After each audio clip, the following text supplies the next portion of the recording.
ਸਦਾ ਆਪਣੇ ਹੱਕ ਤੇ ਰਾਜ਼ੀ ਰਹਿ, ਹੱਕ ਦੂਜੇ ਦਾ ਖਾ ਕੇ ਕੀ ਲੱਭਣਾ।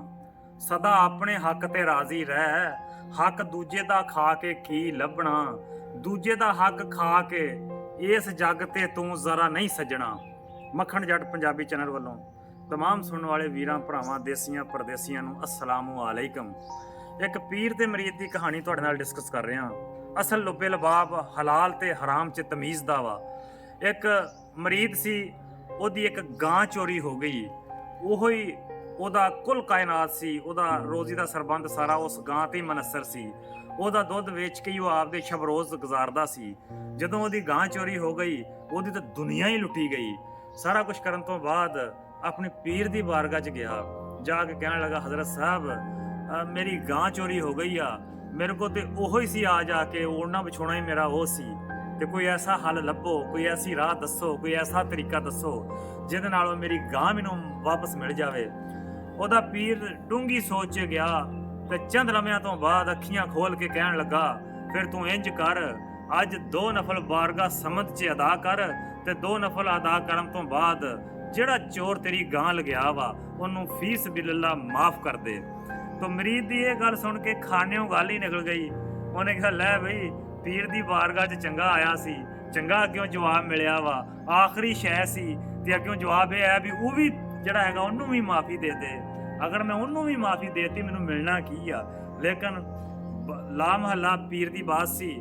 ਮਰੀਦ ਆਇਆ, 2 ਨਫਲ ਬਾਰਗਾਹ ਲਾਈ 'ਚ ਅਦਾ ਕੀਤੇ, ਉਸ ਤੋਂ ਬਾਅਦ ਦੁਆ ਕੀਤੀ ਕਿ ਯਾ ਅੱਲਾ, ਜਿਹੜਾ ਚੋਰ ਮੇਰੀ ਗਾਂ ਲਗਿਆ ਮੈਂ ਉਹਨੂੰ ਫੀ ਸਬੀਲਿਲ੍ਲਾਹ ਅੱਲਾ ਵਾਸਤੇ ਮਾਫ ਕਰਦਾ ਵਾਂ। ਲਓ ਜੀ, ਮਾਫ ਉਹਨੇ ਕਰ ਦਿੱਤਾ ਤੇ ਹਫਤਾ ਜਾਂ 10 ਦਿਨ ਹੀ ਗੁਜ਼ਰੇ ਆ ਤੇ ਉਹ ਚੋਰ ਕਿੱਲੇ ਸਮੇਤ ਗਾਂ ਲੈ ਕੇ ਉਹਦੇ ਬੂਹੇ ਤੇ ਆ ਗਿਆ। ਆ ਕੇ ਉਹਨੂੰ ਆਵਾਜ਼ ਦਿੱਤੀ, ਕਹਿਣ ਲੱਗਾ, ਲੈ ਭਰਾਵਾ, ਆਪਦੀ ਗਾਂ ਵਾਪਸ ਲੈ ਲਾ, ਤੇ ਮੇਰੇ ਕੋਲ ਗਲਤੀ ਹੋ ਗਈ, ਮੈਨੂੰ ਅੱਲਾ ਦੇ ਵਾਸਤੇ ਮਾਫ ਕਰ ਦੇ। ਮੈਂ ਤੇਰੀ ਗਾਂ ਲਿਜਾ ਕੇ ਜਿਹੜੇ ਨੁਕਸਾਨ ਉਠਾਏ ਆ, ਜ਼ਿੰਦਗੀ 'ਚ ਨਹੀਂ ਉਠਾ ਸਕਦਾ ਐਸੇ ਨੁਕਸਾਨ। ਤੋ ਉਹ ਪੀਰ ਗਾਂ ਵੇਖ ਕੇ ਬੜਾ ਖੁਸ਼ ਹੋਇਆ, ਤੇ ਜਨਾਬ ਮਰੀਦ ਜਿਹੜਾ ਸੀ ਗਾਂ ਵੇਖ ਕੇ ਬੜਾ ਖੁਸ਼ ਹੋਇਆ, ਤੇ ਗਾਂ ਬੰਨ ਕੇ ਦੌੜਾ ਗਿਆ ਆਪਣੇ ਪੀਰ ਦੇ ਕੋਲ। ਜਾ ਕੇ ਉਹਨੂੰ ਪੂਰੀ ਕਹਾਣੀ ਸੁਣਾਈ। ਕਹਾਣੀ ਸੁਣਾਉਣ ਤੋਂ ਬਾਅਦ ਮਾਜਰਾ ਪੁੱਛਿਆ ਵੀ ਇਹ ਗੱਲ ਕੀ ਆ, ਗੱਲ ਮੈਨੂੰ ਦੱਸੋ। ਫਿਰ ਪੀਰ ਨੇ ਜਨਾਬ ਬੜੇ ਠੰਡੇ ਅੰਦਾਜ਼ 'ਚ ਦੱਸਿਆ ਵੀ ਉਹ ਜਿਹੜੇ ਚੋਰ ਤੇਰੀ ਗਾਂ ਲੈ ਕੇ ਗਏ ਸੀ, ਜਦੋਂ ਤੱਕ ਤੂੰ ਉਹਨਾਂ ਨੂੰ ਮਾਫ ਨਹੀਂ ਸੀ ਕੀਤਾ, ਉਹ ਗਾਂ ਉਹਨਾਂ ਤੇ ਹਰਾਮ ਸੀ, ਤੇ ਉਹ ਤੇ ਹਰਾਮ ਖਾਣਾ ਹੀ ਗਿੱਝ ਚੁੱਕੇ ਸੀ, ਉਹਨਾਂ ਨੂੰ ਪਚਦਾ ਹੀ ਹਰਾਮ ਸੀ। ਉਹ ਉਹਨਾਂ ਨੂੰ ਪਚ ਗਈ, ਉਹਨਾਂ ਨੂੰ ਹਜ਼ਮ ਹੋ ਗਈ, ਉਹਨਾਂ ਵਾਸਤੇ ਉਹ ਜਾਇਜ਼ ਹੋ ਗਈ, ਕਿਉਂਕਿ ਉਹ ਹਲਾਲ ਤੋਂ ਦੂਰ ਹੋ ਗਿਆ ਸੀ। ਅੱਲਾ ਦੀ ਜ਼ਾਤ ਨੇ ਉਹਨਾਂ ਨੇ ਹਰਾਮ ਇੰਨਾ ਖਾਦਾ ਕਿ ਉਹਨਾਂ ਨੂੰ ਹਰਾਮ ਹੀ ਪਚਣ ਡੈ ਪਿਆ। ਤੇ ਜਦੋਂ ਤੂੰ ਬਾਰਗਾਹ ਸਮਤ 'ਚ ਦੁਆ ਕੀਤੀ ਕਿ ਯਾ ਅੱਲਾ ਮੈਂ ਉਹਨਾਂ ਨੂੰ ਮਾਫ ਕੀਤਾ, ਜਦੋਂ ਉਹਨਾਂ ਨੂੰ ਮਾਫੀ ਮਿਲ ਗਈ, ਉਹ ਗਾਂ ਉਹਨਾਂ ਤੇ ਹਲਾਲ ਹੋ ਗਈ, ਕਿਉਂਕਿ ਉਹਨਾਂ ਨੇ ਹਲਾਲ ਕਦੀ ਖਾਦਾ ਹੀ ਨਹੀਂ ਸੀ ਦਾ।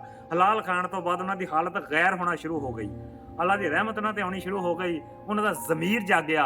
ਫਿਰ ਉਹ ਦੌੜੇ ਤੇਰੇ ਵੱਲ, ਕਿਉਂਕਿ ਸ਼ੈਤਾਨ ਉਹਨਾਂ ਤੋਂ ਦੂਰ ਹੋ ਚੁੱਕਿਆ ਸੀ। ਬਾਰਗਾਹ ਸਮਤ 'ਚ ਹਲਾਲ ਉਹਨਾਂ ਦੀ ਕਿਸਮਤ 'ਚ ਕਬੂਲ ਹੋ ਚੁੱਕਿਆ ਸੀ। ਉਹ ਤੈਨੂੰ ਗਾਂ ਵਾਪਸ ਕਰਨ ਆ ਗਏ। ਤੇ ਇਹ ਕਹਾਣੀ ਸੁਣਾਉਣ ਦਾ ਮਕਸਦ ਇਹ ਆ ਕਿ ਆਪਾਂ ਇੰਨੇ ਨਾ ਕਰਕੇ ਜਾਈਏ, ਇੰਨਾ ਹਰਾਮ ਨਾ ਖਾਈਏ, ਇੰਨਾ ਗਲਤ ਕੰਮ ਨਾ ਕਰੀਏ ਕਿ ਜਿਹੜਾ ਹਰਾਮ ਆ ਉਹ ਹੀ ਸਾਡੇ ਉੱਤੇ ਜਾਇਜ਼ ਹੋ ਜਾਵੇ। ਇਹਦਾ ਆਖਰਤ 'ਚ ਬੜਾ ਅੰਜਾਮ ਆ। ਅੱਲਾ ਦੀ ਜ਼ਾਤ ਸਾਨੂੰ ਆਪਣੇ ਹੱਕ ਤੇ ਰਹਿਣ ਦੀ ਤੌਫੀਕ ਅਤਾ ਫਰਮਾਏ। ਬਾਤ ਚੰਗੀ ਲੱਗੀ ਹੋਵੇ ਮੱਖਣ ਜੱਟ ਪੰਜਾਬੀ ਚੈਨਲ ਲਾਈਕ ਸਬਸਕ੍ਰਾਈਬ ਤੇ ਸ਼ੇਅਰ ਕਰਿਆ ਜੇ। ਆਉਂਦੀ ਵੀਡੀਓ ਤੱਕ ਇਜਾਜ਼ਤ ਚਾਹਾਂਗਾ। ਆਪਣੇ ਮੇਜ਼ਬਾਨ ਮੱਖਣ ਜੱਟ ਨੂੰ ਇਜਾਜ਼ਤ ਦਿਓ। ਅੱਲਾ ਹਾਫਿਜ਼। ਅਸਲਾਮ ਵਾਲੇਕੁਮ।